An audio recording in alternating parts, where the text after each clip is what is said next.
Colombia UNGRD Exec. I used crypto to help bribe lawmakers. Latin America. Legal. Supreme Court has launches a probe into ex-Senate Chief Iván Name and former lower house leader Andrés Calle. Last updated. November 11, 2024, at 01:30 GMT+2. Author. Tim Alper. Author. Tim Alper. About author. Tim Alper is a British journalist and features writer who has worked at cryptonews.com since 2018.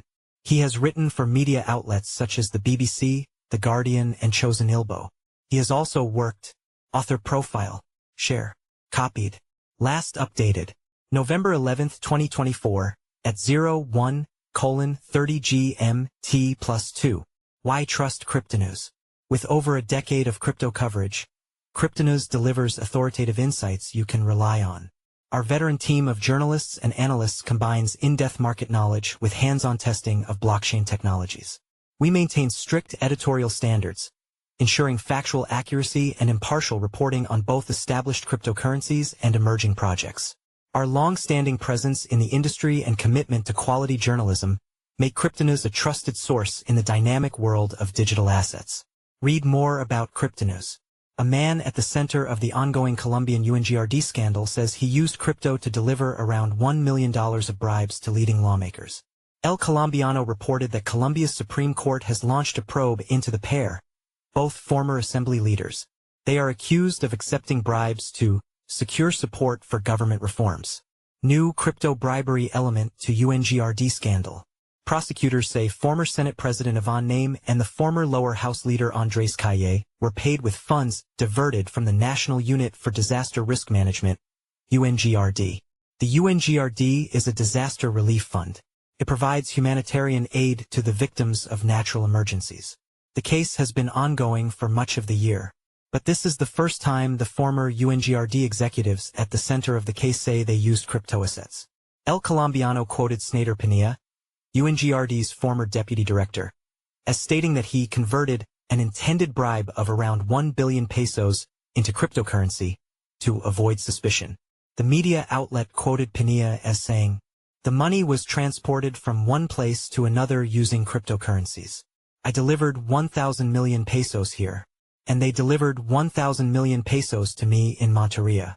Because you cannot take 1,000 million pesos on a plane to Monteria." Calle lives in Monteria, a city in the Colombian north. The city is around 780 kilometers from the capital Bogotá. Pinilla allegedly continued, "I had to find a way to get the money to Monteria. And what was the best way? Via cryptocurrencies. Why? Because you take money to one place and the next day they deliver it to you in another place. You can't take that amount of money onto a plane." Pinilla said he bought the crypto in mid-October last year, and then delivered the cash to one of the lawmakers' apartments on October 14, 2023. The court has yet to appraise Pinilla's comments, but media outlets have decried corruption on a massive scale. Pinilla says he gave Name some $667,000 and handed over around $222,000 to Calle at a time when they led the Senate and the lower house. Pinilla and the former UNGRD director Olmedo Lopez claimed that the lawmakers responded by pledging their support for President Gustavo Petro's 2024 budget proposal. Prosecutors say that Name and Calle, apparently, intended to use the money to finance campaigns for upcoming elections. Lawmakers deny allegations. Name and Calle have both denied taking money from UNGRD officials. Pinilla and Lopez, meanwhile, are facing trial on separate charges after allegedly receiving bribes from a government contractor. Pinilla claimed that he acted on orders from Lopez. Media outlets claim Name and Calle are now expected to be summoned for questioning in the days ahead. However, the case appears to have been complicated by talk of a plea deal between the prosecution and the former UNGRD executives. Colombian media outlets say that such a deal could help Lopez and Pinilla receive reduced sentences.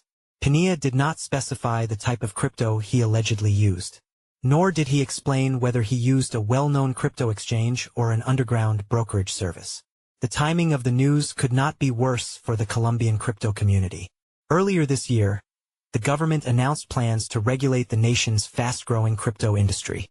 Finance Minister Ricardo Bonilla, speaking at the World Economic Forum in January, said, There is much to talk about and plenty to regulate when it comes to crypto assets.